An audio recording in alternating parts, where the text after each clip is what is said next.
آج سیحانی کھجور کے بارے میں بھی سنتے جائیں کہ سیحانی کھجور کون سی ہے؟ مدینہ کی کھجور سیحانی۔ ابو حبیب فرماتے ہیں کہ حضور کے سامنے سیحانی کھجوروں کا تھال بھرا ہوا ہے، اور یہ سیحانی کھجور کون سی ہے؟ آئیے اب میں نے کتاب اٹھا لی ہے مدینے کے مفتی اعظم کی، امام سمہودی نور الدین علی بن احمد السمہودی 9ویں صدی کے امام ہیں۔ امام سمہودی اپنی کتاب وفاء الوفا فی اخبار دار المصطفیٰ میں ایک روایت نقل فرماتے ہیں۔ آپ اس کتاب کے صفحہ نمبر 65 پہ یہ روایت لے کر آئے کہ سیحانی کھجور کون سی ہے؟ توجہ ہے آپ کی؟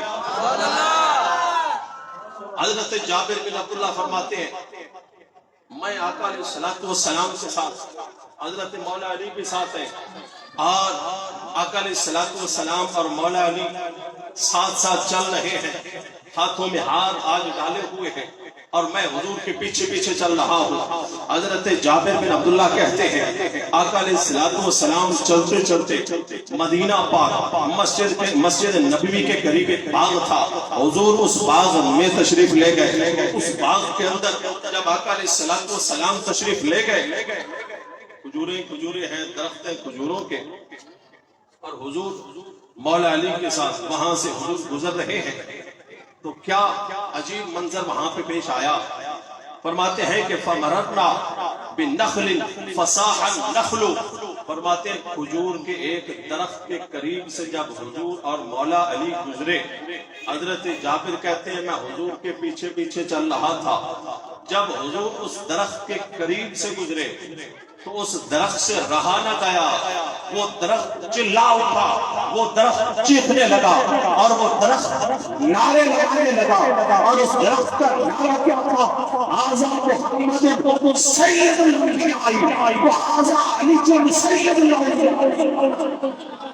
وہ درخت اس سے یہ آوازیں آ رہی ہے، اور درخت کو رب نے زبان عطا فرمائی، درخت کیا کہتا ہے؟ ھذا سید الانبیاء، یہ نبیوں کے سردار ہیں، وَھَذَا عَلِيٌّ سَيِّدُ الْأَوْلِيَاء، یہ علی ہے اور یہ ولیوں کے سردار ہیں، یہ علی ہے اور ولیوں کے سردار ہیں۔ اور آگے کیا کہا؟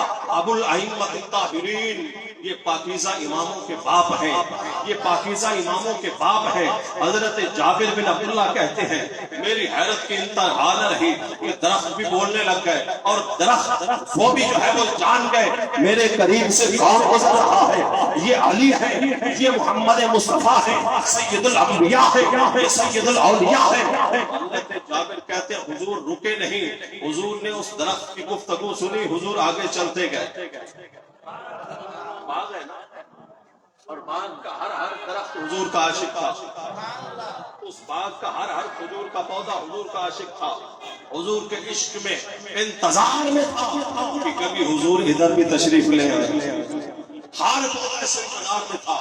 حضرت جابر کہتے ہیں حضور چند قدم آگے چلے، کھجور کے ایک اور درخت کے قریب سے گزرے، تو پھر اس درخت سے بھی رہا نہ گیا، اور وہ بھی چلانے لگا، اور اس درخت سے بھی آوازیں آنے لگی، اور وہ درخت بول کر کہنے لگا ھذا محمد الرسول اللہ وھذا علی سیف اللہ،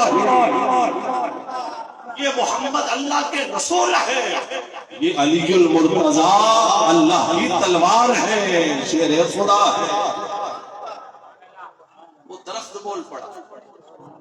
حضرت مولا علی حضور کی طرف دیکھتے ہیں، حضرت جابر بن عبداللہ حضور کی طرف دیکھتے ہیں، آقا علیہ السلام نے مولا علی کی طرف دیکھ کر فرمایا اے علی یا علی سمہ السیحانی، اے علی ان درختوں کا نام سیحانی رکھ دو، ان کھجوروں کا نام سیحانی رکھ دو، چلانے والے، سیحانی کا معنی چلانے والے، بولنے والے، تو ان درختوں کا نام سیحانی رکھا گیا، اور وہ سیحانی کھجوریں